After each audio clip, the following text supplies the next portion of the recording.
Derivatives trading involves substantial risk of loss and is not suitable for all investors. Past performance is not necessarily indicative of future results. So stressful when the world's on fire. Good God.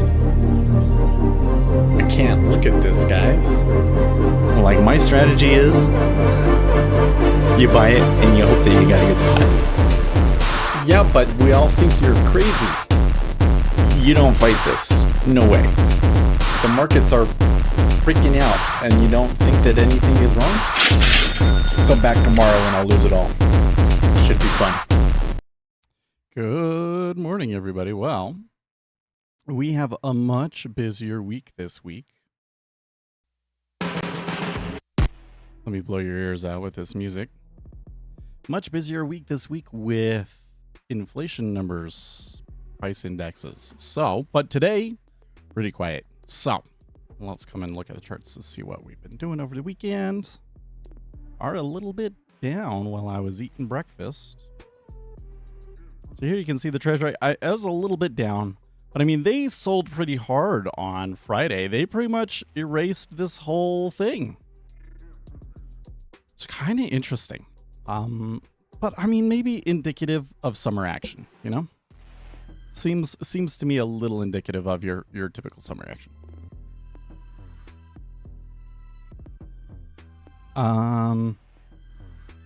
S&P 500, a little bit of a gap down. Interesting. Oil on the upside. Gold and silver are looking okay. I mean, silver always. Ugh. That move on Friday really was bonkers, wasn't it? And silver. Yeah, copper. Copper looking okay. Japanese yen. You know, it's really interesting. Like, when I look at the chart, I can see a clear trend. But every day that I come in here at the beginning of the day, it's like it looks flat. So it's like it's flat overnight, and then it's moving the rest of the session. I think that's a little weird. Here's Bitcoin. Bitcoin extending a little bit more, it looks, and they're above the 120 line, and these are all-time highs for Bitcoin, which is kind of crazy to think about. Back here, some of these points have looked really dire. But I really still think, and I've been saying this from the beginning of the year, that as long as Tether is there to pump things, Bitcoin is going to continue to go up. And it's probably going to take like a bear market in the economy to you know, what do I say, blow this thing up? I don't know. I want a word that kind of highlights that I don't think that this movement is natural. I think that they are printing money and pumping it into Bitcoin. So expose. Should we say expose? I think that it would either take a different administration or a overall bear market to expose Bitcoin for what it is. So until then, and this might be years, Bitcoin is probably a buy. I don't want anything to do with it, but it is probably a buy.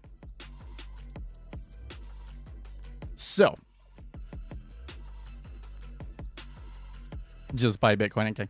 Well, but now here's the thing, though, Paul. Are you actually making that much? Well, I think that if you were in it, actually, we have to come back over here. Let's ask ourselves this. Well, if we were to just go back to the beginning of the year, you're up maybe $7,000 if you bought a whole Bitcoin. Maybe 7%. I'm not sure if it's I don't know.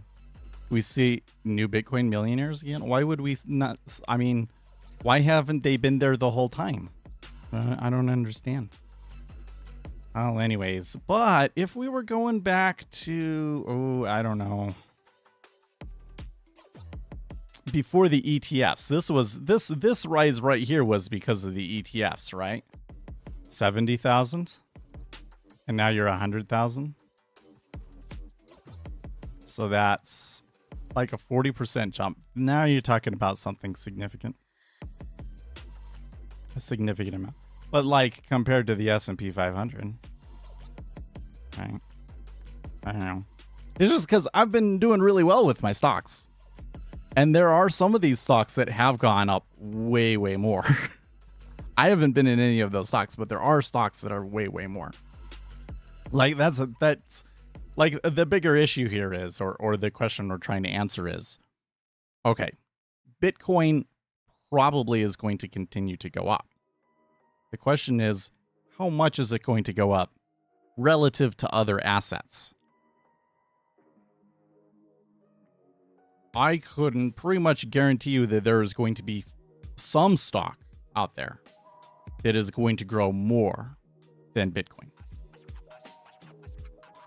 But will Bitcoin grow more than the S&P 500? Probably. Not like insanely more, but probably more. Right. That's all. That's all. I got a bunch of things. They're talking about the Epstein thing in Discord. I guess maybe we can talk about that a little bit. I got something else cool to show you. I have a little bit of oatmeal. Let's eat the oatmeal first, huh?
All right, let's see here.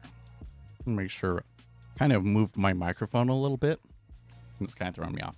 Also, something's not quite. Hold on a second.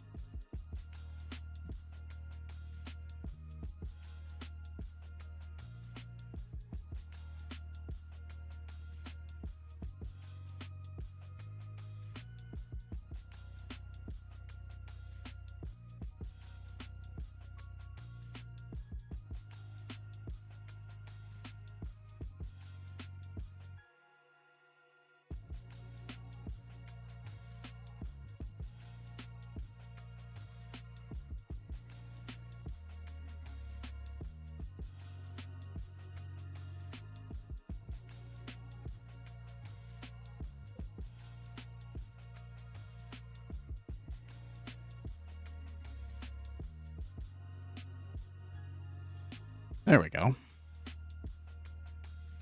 Maybe this light over here is just not... Ah, that's what it is.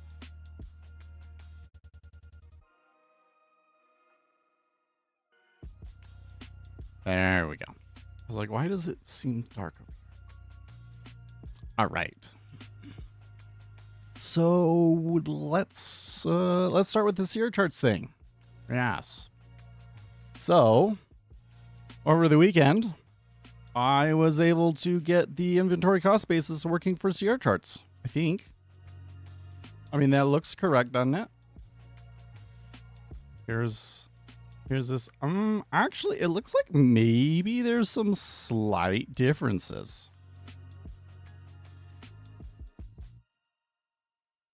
Oh, that's really interesting. Why is the cost basis long? So, or not the cost basis, the break even short, so close. This line is correct. This line looks correct. This one's not.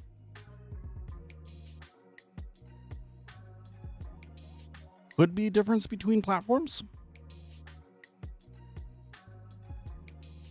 And on here, oh, that's interesting. On here, Sierra charts made it all the way back to the cost basis line. And over here, they did not. So we're close, but it probably requires some debugging. The calculations are possibly different in some cases.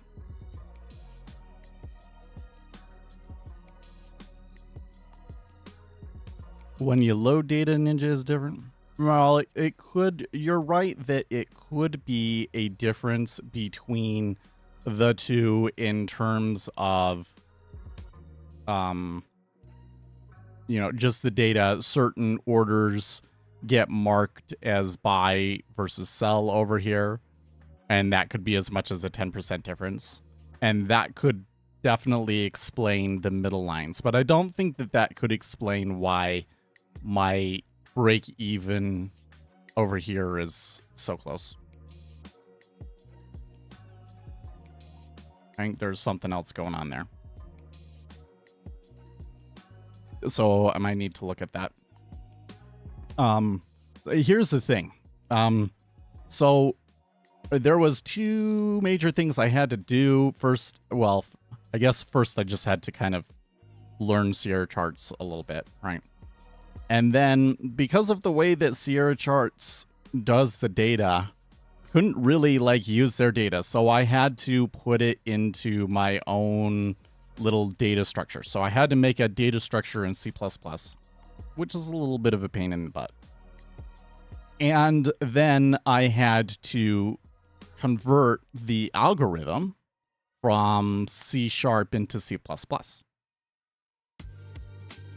And in C#, I was using a lot of LINQ and things like that. So, the conversion kind of... So what I did was I broke it up into parts, and I made the algorithm, and then... I made the data structure, and then I gave... I used Gemini. I didn't use ChatGPT. I used Gemini. I gave Gemini my code, my C# code, and it already knew the existing data structure that we had created, and then it converted it over. So it converted it over, and then you get this. And I looked at it yesterday, and I'm like, well, it looks close, but I can't really say for sure. We'll see tomorrow. So now we're seeing it tomorrow, and I can see slight differences, although it's close. So there could be a small difference, but it could be a difference between their data. So I think I need to do a lot more investigation comparing the two. Now, here's the problem. That bit of code, like the actual algorithm, is pretty complicated. It's like 400 lines of code. So I don't know. I don't know what to do about that.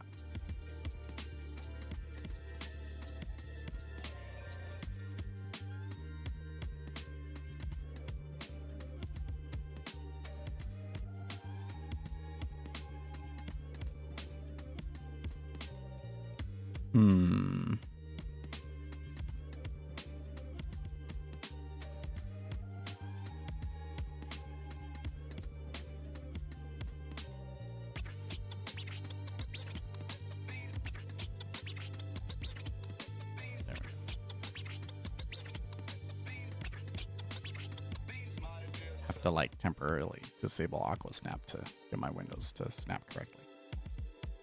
But anyways, for those of you in Sierra Charts that want to test it, I haven't looked into all of the stuff required for distributing it and everything, but it does look like we could start to let you guys beta test it, essentially.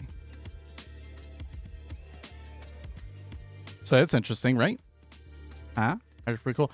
I mean, it did it way faster. Now, the crazy thing, let me actually, I can show you this. Let me show you this. Wait, do I still have it open? Close that. I don't know what that is.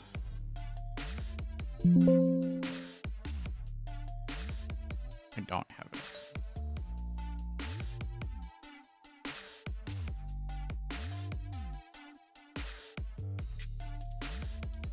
I was thinking about getting a new microphone arm so that, because the new one has a couple of like optimizations and stuff.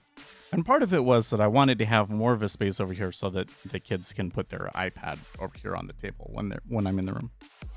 But I just moved it closer and it's fine. So I don't think I need a new one.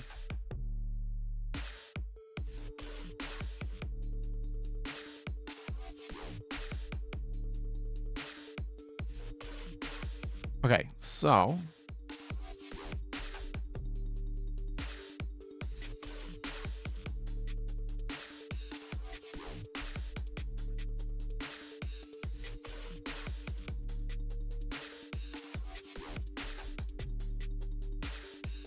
oh, here it is.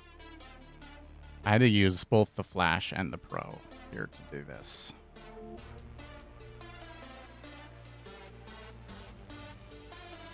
Run out of tokens for the Pro one really quickly though.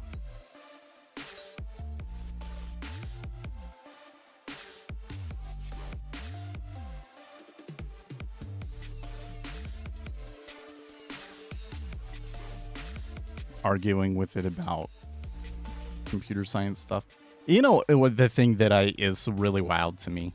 The thing, like, every time that that I use the LLMs, I am both extremely impressed and extremely disappointed. Like so one of the things that I did here was, you know, it generated some code and I put it in, and then I start going through my editor and start fixing the errors that it made that I can fix really easily. And one of the things that it did in C#, there's two different symbols that you use to like point to a method of an object. There is the dot syntax, and there is the pointer syntax. And it's really famous for people to get them mixed up. If I recall correctly, when you have a reference, you're supposed to use dot syntax, and when you have a pointer, you're supposed to use the pointer syntax, right? Am I wrong? I don't know. I'm not an expert in C++, but that's what I remember. So it had made that mistake in a bunch of places. And I go and I fix it. And then I give it, some other question, and I give it that code. And it goes and it answers that question, and it's like a brilliant answer. It's this brilliant answer. I'm like, oh my gosh, that's so clever. Okay, yeah, that's very good. And then it also says, and also that little bug where things are using dot syntax instead of pointer syntax is in there again, so I removed it. Thanks, Gemini. So I did all this work to fix it, and then Gemini fouled it up again. But it's kind of funny that the LLMs have a hard time knowing when you need to use the pointer and when you need to use the dot. Just like humans do. Kind of weird and interesting.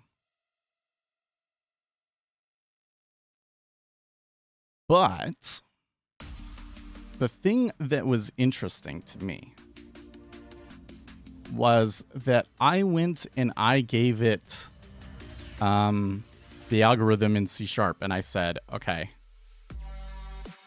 what is it doing? What is it doing? And it gave an answer that was insane. Because I always have kind of a hard time explaining it to you guys, right? But this understood it exactly with just the code. Actually, here, I think I can... Here it is. I can read it out.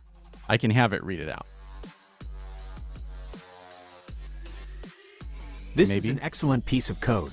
I have analyzed it and have a clear understanding of what it's doing and why it's useful. What the code does. The code performs a sophisticated analysis of the session's volume profile to calculate the cost basis of market participants who are currently holding an inventory of unmatched trades. It's an algorithm that models the interaction between buyers and sellers at different price levels. The two functions, calculate cost basis long and calculate cost basis short, perform the same core logic but for opposite trade directions. Core algorithm, calculate cost basis long. 1. Iterative matching. The code iterates through the volume profile from the lowest price level to the highest. 2. Matching logic. For each low price buyer, bid volume, it attempts to match them with sellers at successively higher price levels. Ask volume. 3. Profit calculation. As it matches these bids with asks, it calculates the profit from that matched trade. Price difference * matched volume. This represents the total profit that has been realized between these groups of traders. 4. Inventory tracking. The bids and asks dictionaries are used to keep track of the unmatched volume at each price level. This is the key insight of the algorithm. After all the matching is done, the volume remaining in these dictionaries represents the inventory of traders who are currently holding a position that has not been offset by a counterparty at a more favorable price. These are often referred to as stuck traders. 5. Cost basis calculation. The final cost basis is calculated as the volume-weighted average price of all this remaining, unmatched inventory. It takes the sum of price * volume for all remaining bids and asks and divides it by the total remaining volume. 6. Break-even point. The break-even price is calculated by adjusting the cost basis by the profit from the already matched trades, effectively determining the price at which the remaining inventory would need to be closed to bring the entire trading activity to a net zero P&L. The calculate cost basis short function does the exact same thing but in reverse, matching high-price sellers with low-price buyers. Why this calculation is useful to a trader. This calculation goes beyond simple volume profile analysis and provides powerful insight into market dynamics. A trader can use this data for several key purposes. Identifying stuck traders. The cost basis price represents a critical psychological and financial level for a large number of market participants. These are the traders who have a position that is currently unprofitable, if the price has moved past their cost basis, and who may be motivated to exit their trades at that level. Predicting support and resistance, the calculated cost basis and break-even levels often act as significant support and resistance zones. When the market revisits these levels, you may see an increase in trading activity as stuck traders close their positions. Understanding market bias, the overall volume of stuck buyers, long inventory, versus stuck sellers, short inventory, can indicate which side of the market is more committed. A large, unprofitable buyer inventory below the current price might indicate strong support, while a large, unprofitable seller inventory above the current price might indicate strong resistance. Quantitative market insight. Instead of relying on abstract concepts, this algorithm provides a concrete, volume-weighted price level that a trader can use to make objective decisions about entry, exit, or risk management. I understand this code thoroughly and am ready to convert it to C++ and integrate it with our existing Session Profile Manager data structure. Isn't that insane? I think, like, it's crazy to me. Not only did it understand exactly what the algorithm was doing, but it also, and why it might be useful, but it also knew exactly the ways in which you might trade off of it. Things that, because I just made it and I was like, okay, well, let's see what happens. But yes, those levels often act as support or resistance.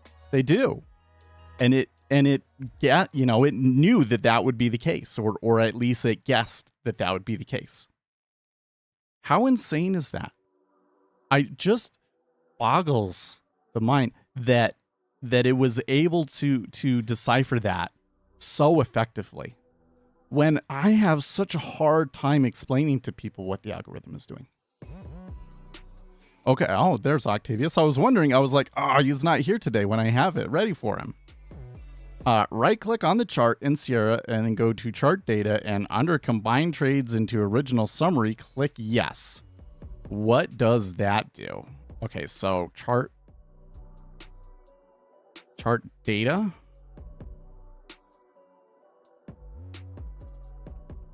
Edit/download data.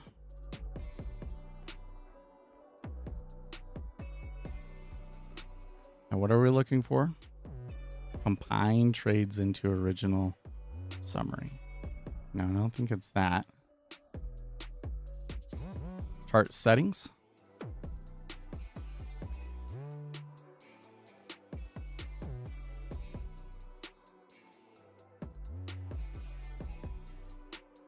Chart data. Combine trades into original summary trade. What does that do?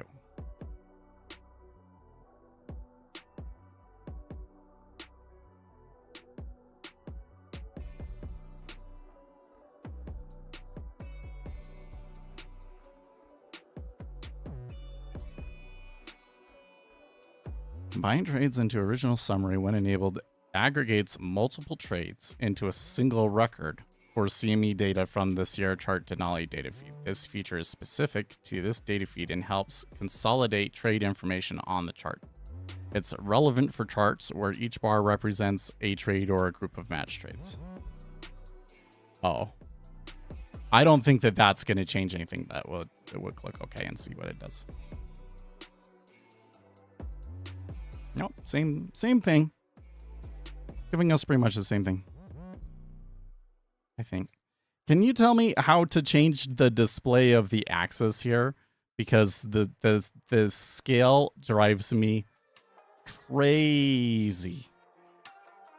Like I don't want it to say 2332. I just wanted to say 110 230 or 225. Yeah, it is Denali data, I believe.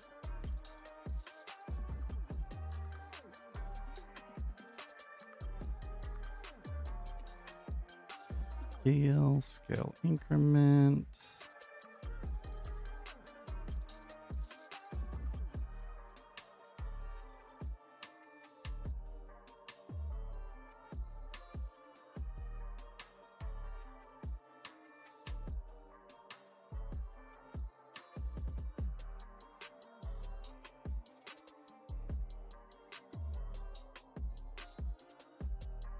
It could be different from rhythmic. So again, this line right here, the issue I have is that this line in rhythmic is like way up there. So something's amiss there. One of these is doing something wrong in that respect, because this line should be like way higher. But it's pretty dang close. And the other differences may just be the difference between the data feeds, yes.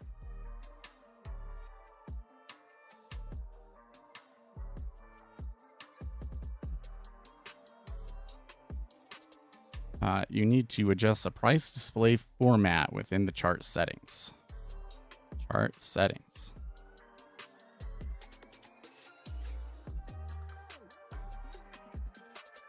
Maybe scale.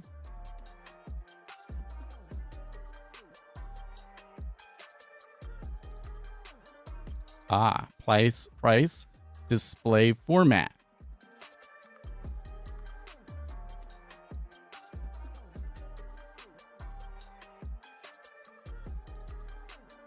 Can I just do 130 seconds?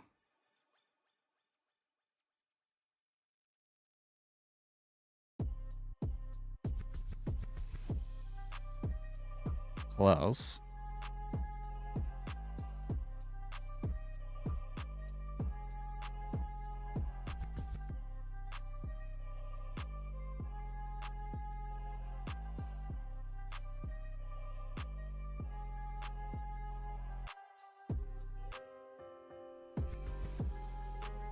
Auto detect.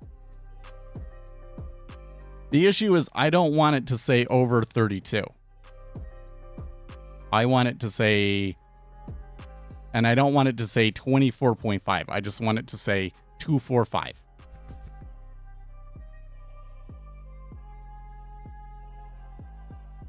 If you need, I can send you my chart books. Oh. Wait, where are you seeing auto detect?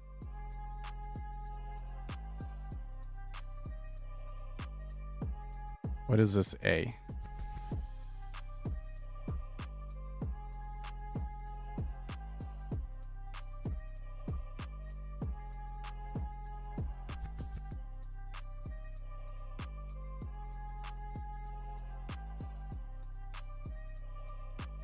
Auto set from data feed.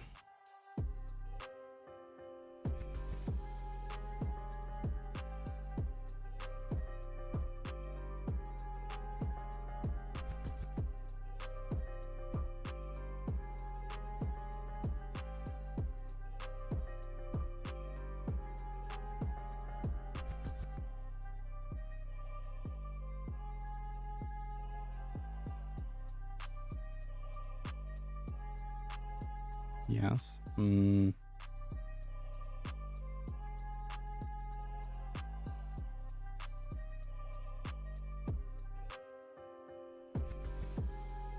Let's see here. I just don't want to see the denominator in the fraction. Go to chart settings in the CR chart. In the chart setting window, uncheck auto set from data feed, because you will be manually changing the settings. Go to the scale tab, press the scale button.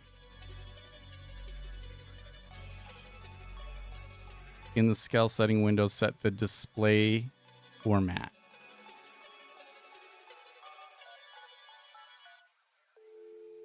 Value format. Let's see here.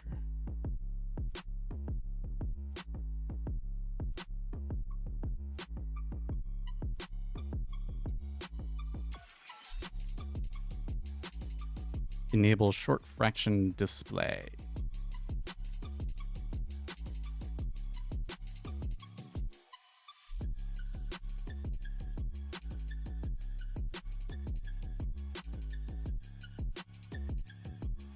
Let's see here in the settings, scale settings window. Okay, so maybe this is an old version because that's not there anymore. Adjust the tick size to match the chosen price. Or enable short fraction. Global settings, general settings.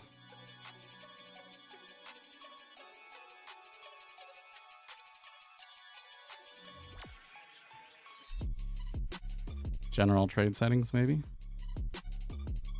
Under the charts tab, enable the display fractions in short format option.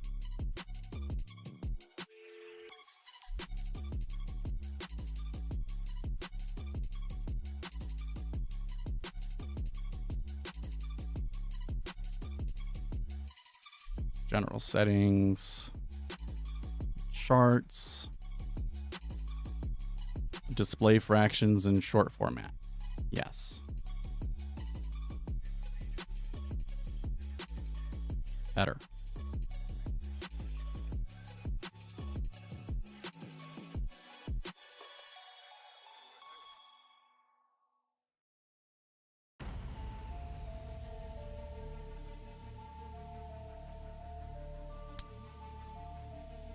Well, it's still not perfect because I would prefer it to always have the trailing zero and not the period.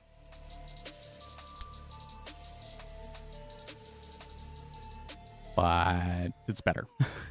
It's definitely better. Okay, so later today, I guess I have to look at how you distribute it. And I'll make it so that you can see it. I'll message you on Discord because I probably need like your Seer charts ID or something.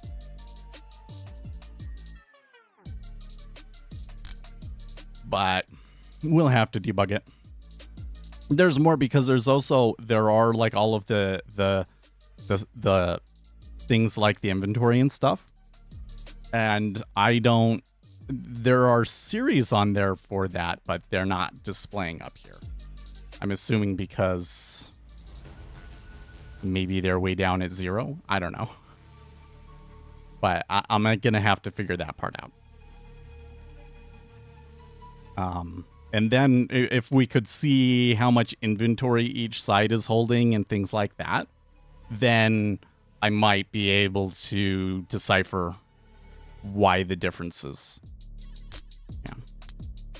But overall, pretty cool. And I think that I can make it in TradingView. So I think my new goal here, since I did this in Seer chart so quickly, is to do it in TradingView. Because if we had it in TradingView, then you could do it on like every stock. And who knows, it might end up being even more valuable on stocks, like especially if it's like some crazy high flyer or something. So, and there's a much larger audience for it too, right? So that could bring in some income. I'm still a little nervous with the job. They want to renew the contract for 3 months, but I also saw a posting like that they had the role posted. So I don't know what's going on. Part of me thinks that, not part of me, actually, I think the most likely thing is that we do the other 3 months and then that's it. Anyways. Okay, so did I'll minimize, I'll just bring this over here. If you have more thoughts or comments about that, I can bring it back up. Did we go to Forex Factory over here? Okay. For the week, Tuesday we got CPI, and then we have a ton of Fed speakers afterwards. So by the way, I saw this story on Zero Hedge that was like, well, even if Powell gets kicked out, it probably won't change the Fed very much because there's still like a whole committee involved, which I think is probably correct. But at the same time, I don't think that these Fed members are explicitly thinking, well, I don't like Trump, so I'm going to keep interest rates high. In fact, I think that even if Biden was president, there would maybe we would still have interest rates where they are. Maybe. I don't know. Because I think that this bias is kind of a little bit unconscious. I don't think that they realize their bias. Anyways, PPI Wednesday, core retail sales Thursday. and then U of M on Friday. So we got a pretty packed week.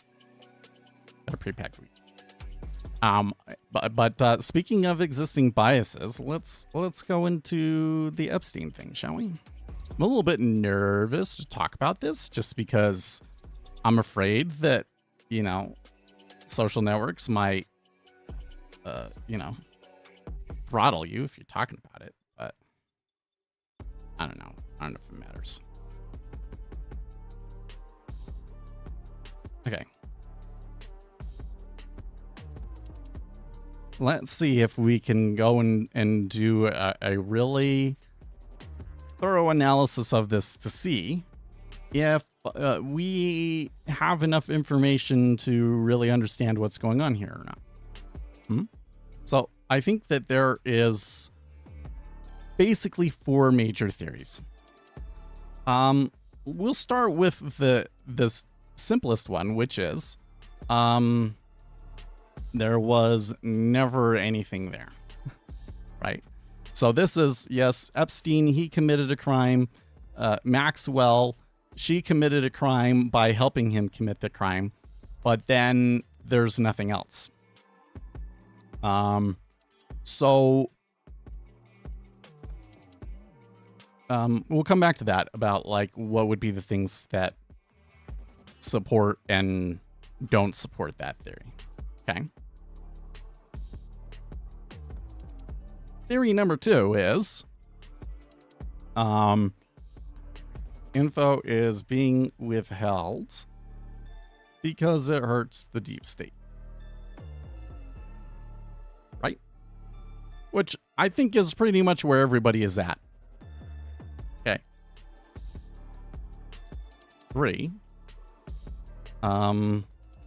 It was a well, let's not say a foreign. Let's just say it was an intelligence gathering operation.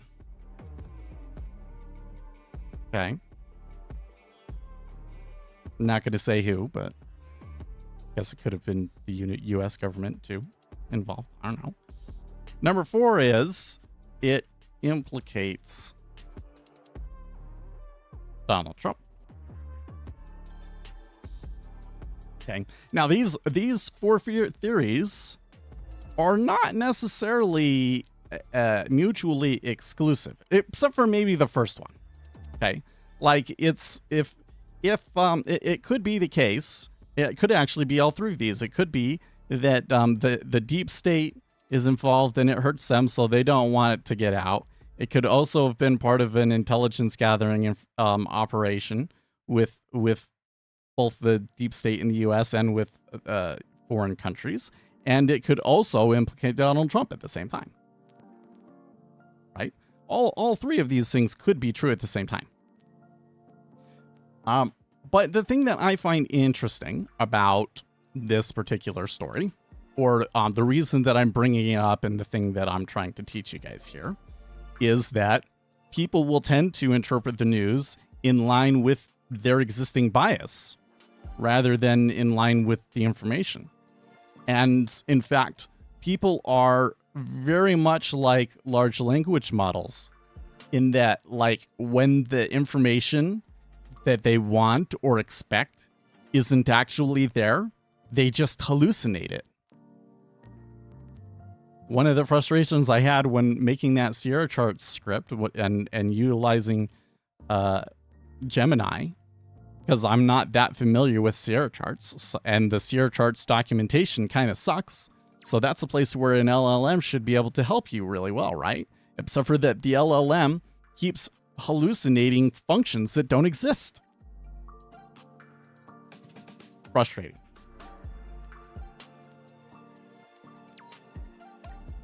You can kind of use this to your advantage because you can come in and you can look at a piece of information and you might have a very clear idea of what that piece of information means, but you have to come into it with the mind that there are people in existing positions, even if they don't have money on the line, they've still kind of bet their ego on things, and they're going to interpret it a certain way because of that. So sometimes it might help to try and, list out all of the information that we have, right? And I'm not sure how this will turn out, but let's just look at it, okay? So what is some information that supports the idea that there was never anything there? Well, nobody else has been prosecuted. And Bondi her name is Pam Bondi, right? Pam Bondi says there's nothing there.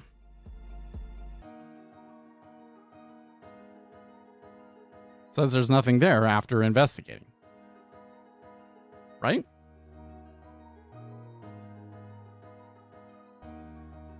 I want to say that there hasn't been any other victims come forward, but I don't know if that's necessarily actually true. I would think that anyone that is a victim would be like Ling Lu.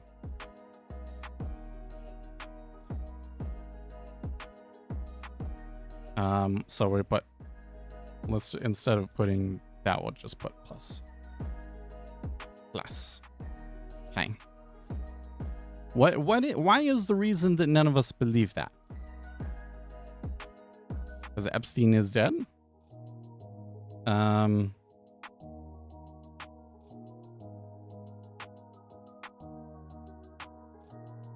So I think the thinking here is somebody wanted him gone. Right.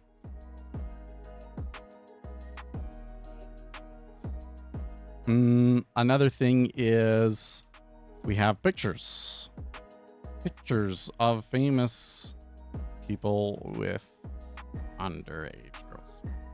Like, right, we have a picture of Clinton with a girl, and we have a picture of Prince Andrew, is it? With a girl, right?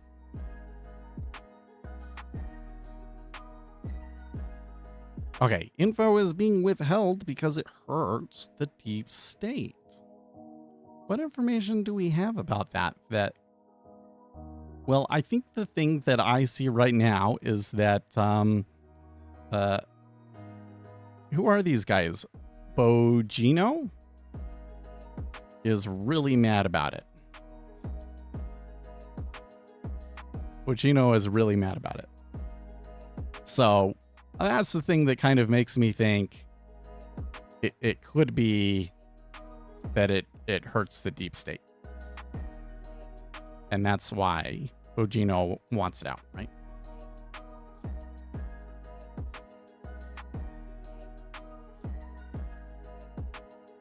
Okay, it was an intelligence gathering operation. What is the evidence that we have that supports this? Epstein and Maxwell have potential Mossad connections. And denial came shortly after bunker buster incident. Bunker buster use.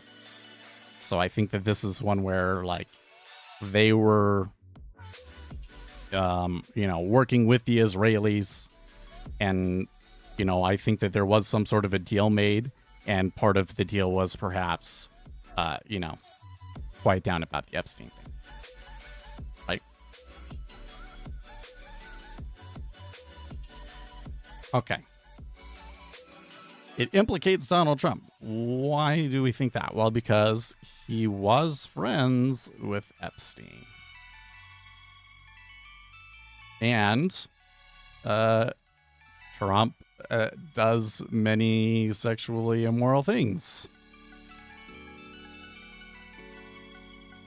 But he reported Epstein and falling out with Epstein at his resort.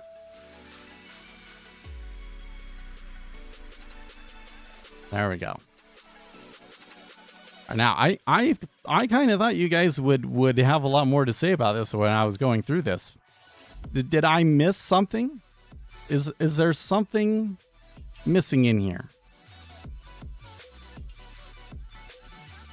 So actually, let's add something in here. So Bogino is like practically saying it's me or Pat. Is what I've been hearing. Basically, like Pat decided actually there is nothing there. He's mad about it. If it implicated Donald Trump, so like first of all, if it was something that like it's one of these three bottom ones, don't you think that the director of the CIA and the FBI and the Secret Service, don't you think that these guys would know about that at this point? I think they would, right? And Bogino seems to be talking like he knows something. So like, why would he be doing that? Why would he be talking the way that he's talking if it was being withheld because it implicates Donald Trump? Right? Wouldn't he instead be like, well, I don't actually believe that that's true, and yada. He would be doing a different take, wouldn't he?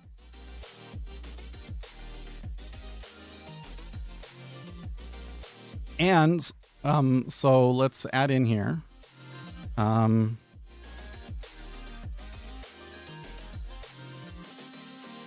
MAGA insiders that would know still want the info out, and nothing was leaked when Biden had the info.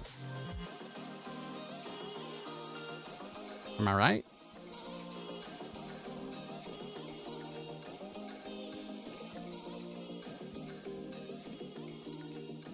I don't know, man. Like when I'm looking at what kind of information do we have that supports and rejects each of these theories, it seems to me like I have a lot of reasons to believe that this one is probably not true. I have a lot of information. Well, not a lot, but some reasonable reasons to think that number 3 is true. And number 2 is true. And number 1 is kind of, I don't know. But it's kind of hard because everything that's a plus down in here is kind of a negative up in here. But none of these things in here definitively prove anything, do they?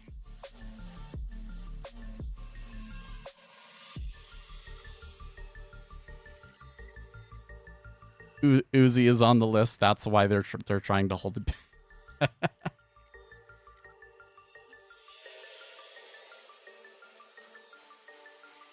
If I have 5K live Ninja Trader, how much contract max? Well, theoretically, you could trade 10 ZN contracts.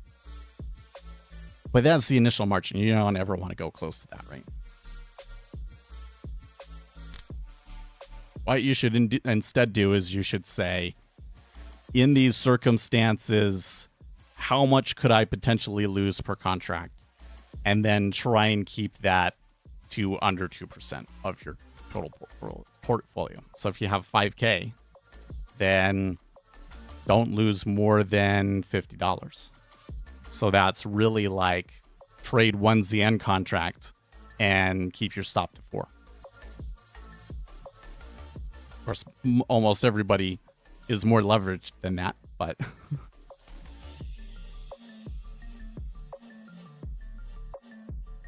so there's kind of this question that's like, okay, so let's say we've done a back test and we know how this strategy performs, and it goes up.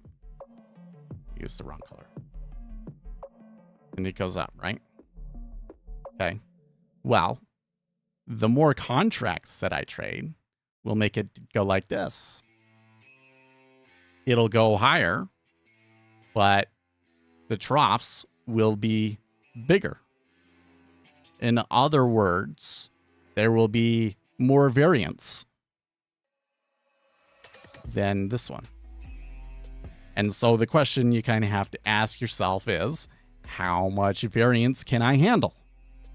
Well, if we started out and it immediately went down, I can only allow a variance of $5,000. Actually, less than $5,000, because if you want to still be able to trade, you have to have at least $500 in there, and you have to have $500 plus, you know, because if you only had $501 in there, you take the position and then it goes down one tick, you're going to immediately get kicked out of the position by your broker, right? So you would actually want to have $500 plus whatever buffer you need for that particular position. Like if I'm only willing to lose $50 on one trade, then I would actually want to have $550 to take a trade, right? And so that's kind of how you determine those sorts of things. And usually what happens is, well, not usually, I mean, the reality is that most people don't actually have a strategy and it goes down, right? But if you had a good strategy, often people over leverage and then the variance kills them.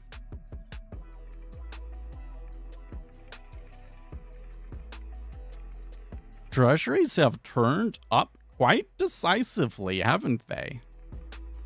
Well, I wonder if I'm going based on the Sierra charts. Well, Sierra charts, it hasn't come up yet. They have it at 26 is the stop out zone, but the 10-year has it at 29.5. Or sorry, NinjaTrader has it at 29.5.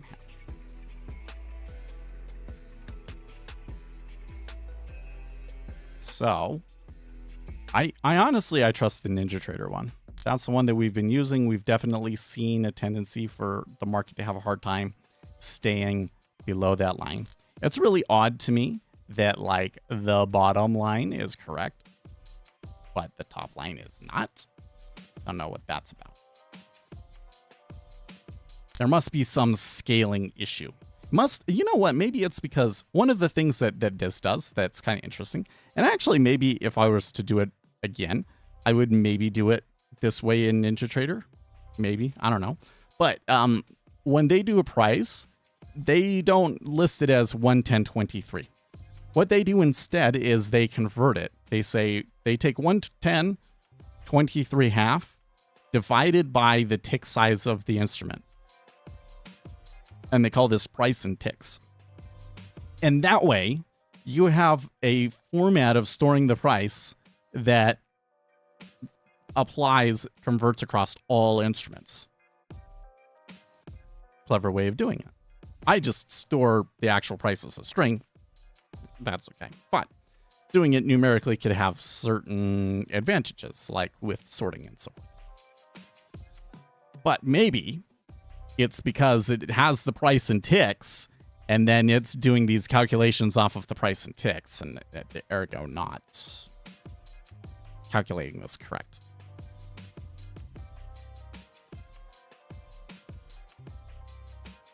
Could be wrong. I don't know. I have to look in.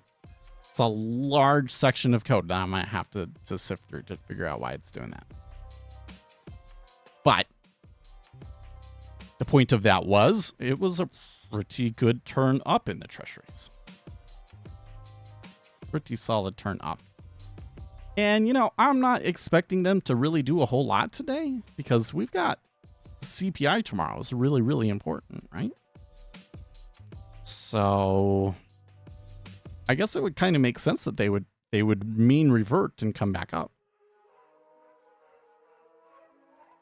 I will add that in NinjaTrader, well, this one, it hasn't quite come up yet, but the cumulative delta didn't really move up meaningfully in the 10-year. It did in the 5-year and the 30-year, but not in the 10-year.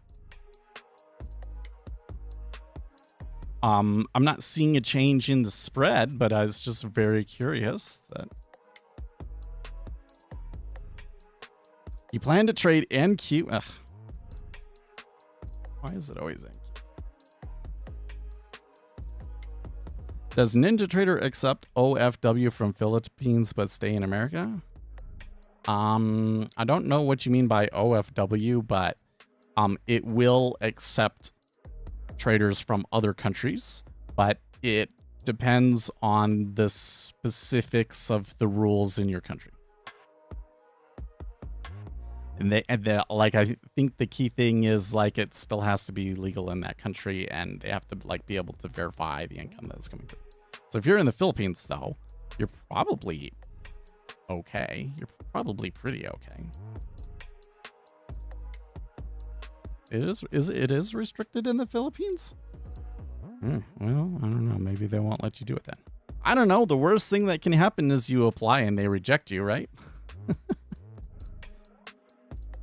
And then what you do is you just apply again and lie.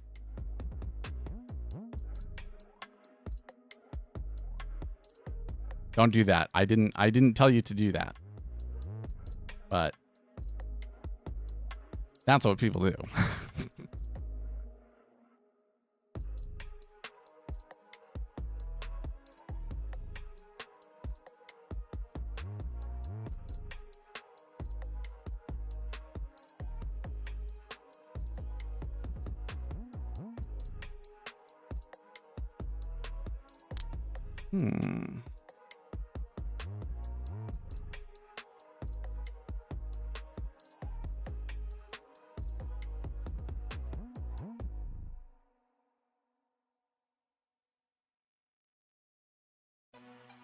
Am I trading news? That's one of the things, yes.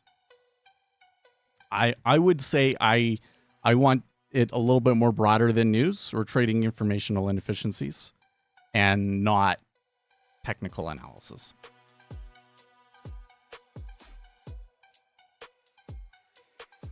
It reminds me, I had this, oh my gosh, two things. Oh my gosh. I was like, there was a whole other thing on my mind that we could talk about. And what was it? So, or there's kind of two things that have been going on social media that I thought were interesting and worth talking about.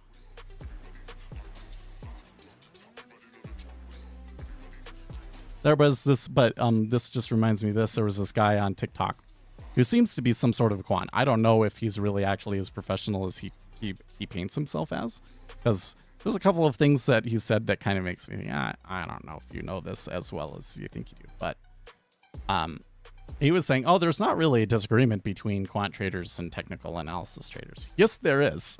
There is a big one.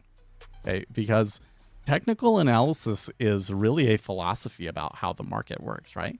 The key theory behind technical analysis is that people tend to behave in a certain way, and those behaviors are visible on the chart. And then they have a whole slew of, these are the behaviors, and that corresponds to the chart patterns that they see. That's really, I think, what's at the heart of technical analysis. And quantitative analysis says, no, that's not true. That people are actually pretty random, and that what actually moves it is often, or the most powerful forces in the market actually tend to be passive flows that you wouldn't predict or expect from people's emotions, because the emotions aren't involved. It's because a index fund has to rebalance or whatever, right? So the ideas behind technical analysis are objectively empirically false. When you think of technical analysis as a theory of thought, rather than just they think, well, anything that's not fundamental is technical, and that's technical analysis. I don't think that that's correct. That doesn't really capture the etymology of technical analysis and how people use it and the culture around it. Right. So that was coming up.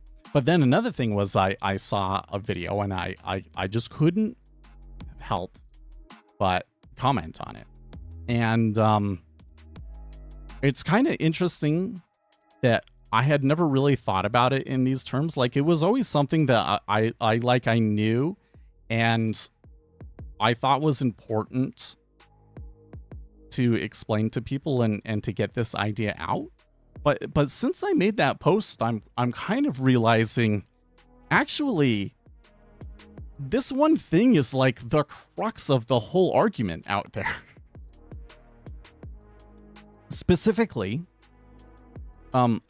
if we're talking about, different opinions on how the economy should be run, how society should be run, changes that we should make to our system, capitalism versus socialism, etc., etc., etc.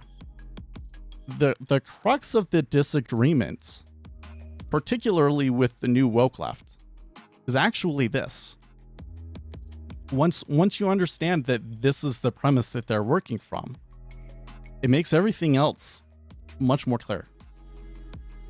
They believe that the system is a product of the people that created it or are at the top of that system right now.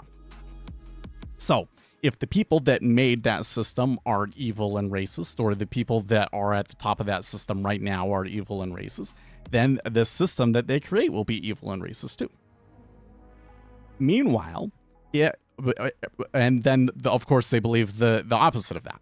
So what we actually need to do to fix the system is we need to put people in charge that aren't evil and racist, and then we will have a good system and everybody will be happy.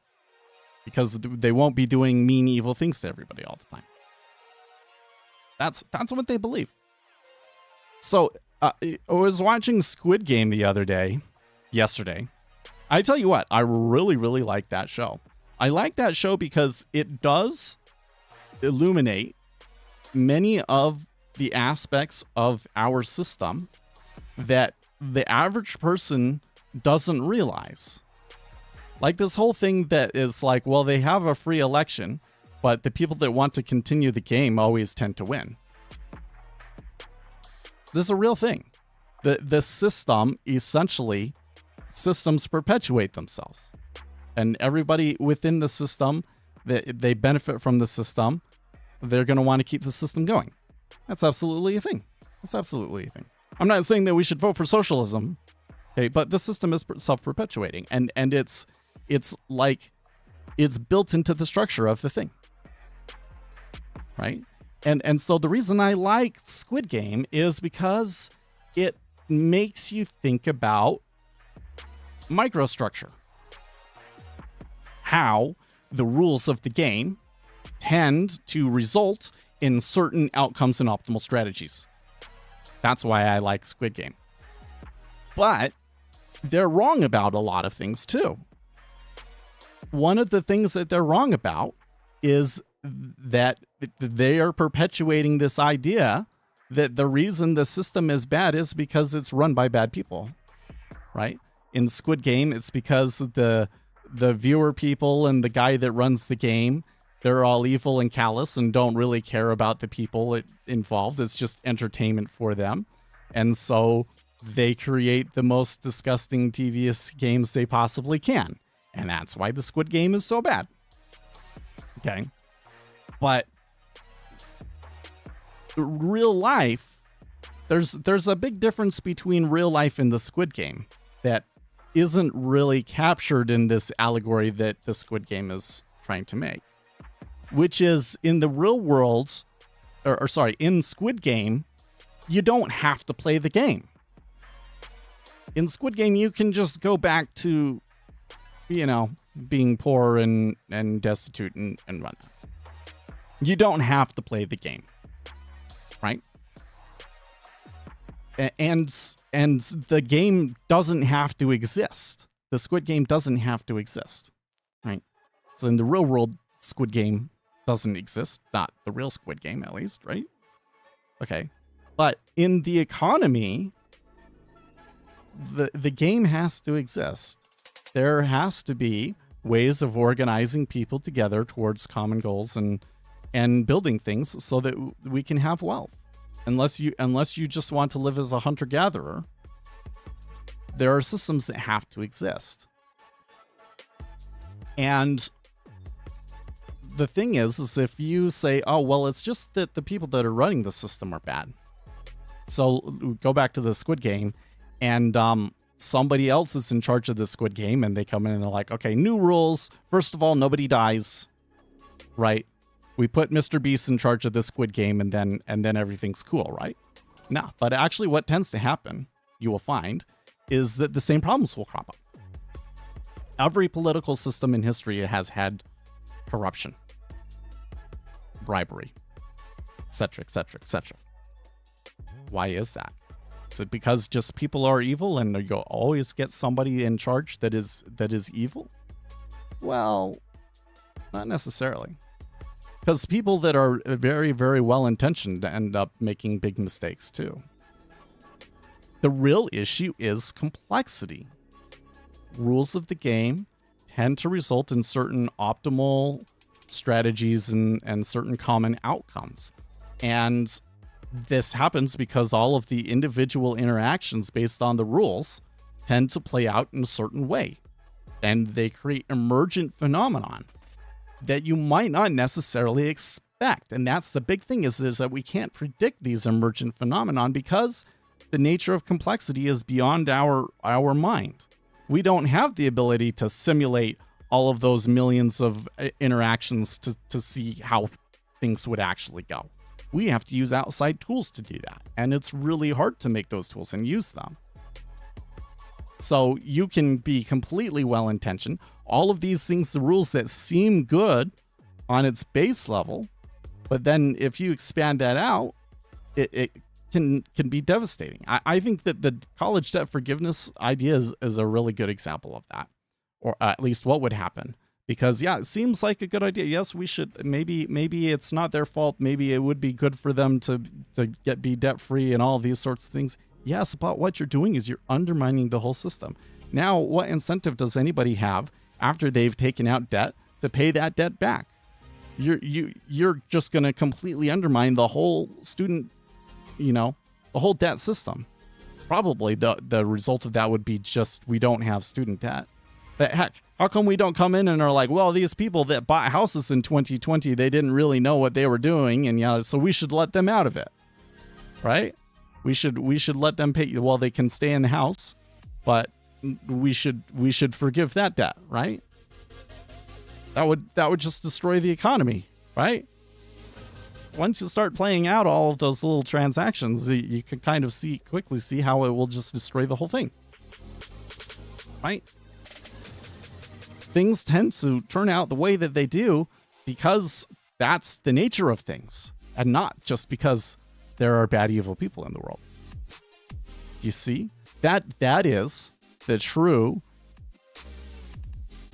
thing that leftists in particular, although I think a lot of conservatives fall for this idea too.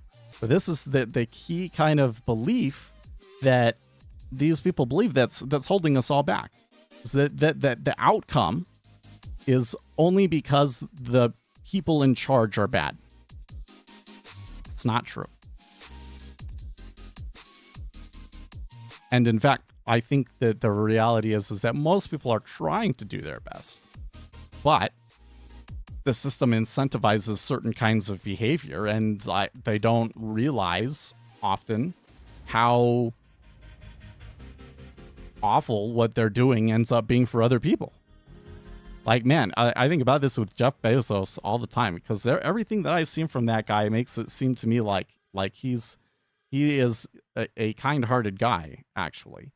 And he kind of seems like, I know guys like this, But then the things that he says about like the way that they just run the people that work at their warehouses raw, They're very callous, and it's like just does not match up with who he is. And I think it's because I don't think that he really realizes the impact that it has on the people. Okay, and then because he's incentivized not to. You see? So even relatively kind people, normal circumstances, end up doing monstrous things, perhaps unknowingly. I think Jeff Bezos kind of knows that what he's doing is a monster, and he just buries it in the back of his head. But think about that, because I think I feel really like my mind just keeps coming back to that idea. We'll probably be talking about it a lot.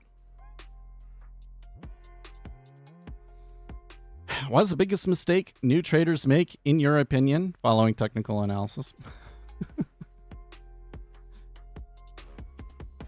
The second biggest mistake that new traders make is trading an equity index. Oh, see, 8Ball knew exactly where I was going. I beat you to it, though.